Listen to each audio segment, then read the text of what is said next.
लद्दाख खूबसूरती का स्वर्ग, लेकिन हर खूबसूरत जगह के पीछे छुपा होता है एक डरावना सच।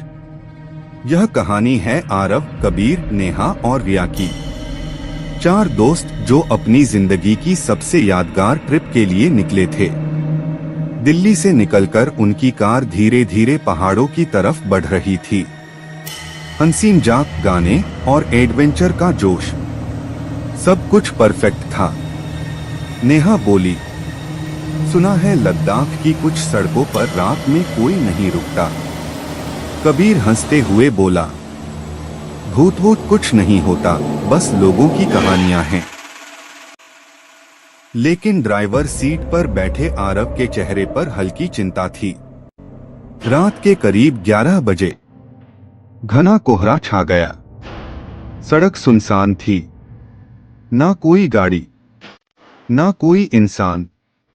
अचानक कार के सामने एक आदमी खड़ा दिखा। फटे कपड़े, झुका हुआ सिर और आंखें बिल्कुल सफेद। आरव ने अचानक ब्रेक मारा, लेकिन देर हो चुकी थी। कार जोर से उस आदमी से टकराई और फिर गाड़ी बेकाबू होकर खाई में गिर गई। सब कुछ अंधेरा, सन्नाटा। धीरे धीरे आरव की आंख खुली। वो किसी तरह जिंदा था, लेकिन उसके तीनों दोस्त मर चुके थे। आरव डर गया, सदमे में था। तभी उसे पीछे से एक आवाज आई, हम वापस आ गए हैं। आरव ने पीछे मुड़कर देखा। नेहा, कबीर और रिया खड़े थे, लेकिन कुछ अजीब था। उनकी आंखें पूरी काली थीं, चेहरे पर अजीब मुस्कान। आरव कांपते हुए बोला, तुम लोग तो। कबीर हंसते हुए बोला, मर गए थे, हाँ, लेकिन अभी हमारा काम बाकी है। रिया धीरे धीरे बोली, जिसे हमने टक्कर मारी वो कोई इंसान नहीं था, वो भी एक आत्मा थी, जिसे सालों पहले इसी सड़क पर मारा गया था। और अब उसने हमें भी अपने जैसा बना दिया। आरव का दिल तेजी से धड़कने लगा। मतलब तुम लोग अब? नेहा मुस्कुराई, हम अब इंसान नहीं रहे। अचानक माहौल ठंडा हो गया, हवा तेज चलने लगी। कबीर बोला, अब हमें बदला लेना है, हर उस इंसान से जो इस सड़क से गुजरता है।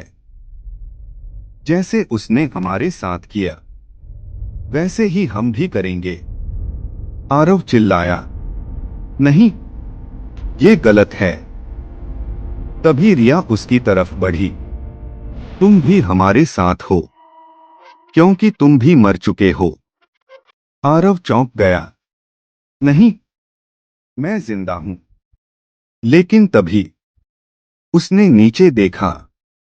उसका शरीर खून से लथपथ जमीन पर पड़ा था। सच्चाई, आरव की सांस रुक गई। वो भी मर चुका था, वो सिर्फ अपनी आत्मा में खड़ा था। अचानक चारों के पीछे वही आदमी खड़ा था, जिसे उन्होंने टक्कर मारी थी। वो धीरे धीरे बोला, अब तुम सब इस सड़क के रक्षक हो। जो भी यहां आएगा वापस नहीं जाएगा। चारों दोस्त अब उस आत्मा के साथ खड़े थे। उनकी आंखें चमक रही थीं। आज भी लद्दाख की उस सड़क पर रात के 11 बजे कुछ लोग कहते हैं उन्हें चार दोस्त दिखते हैं, हाथ देकर गाड़ी रोकते हुए। अगर तुमने गाड़ी रोकी तो वो तुम्हारा आखिरी सफर होगा।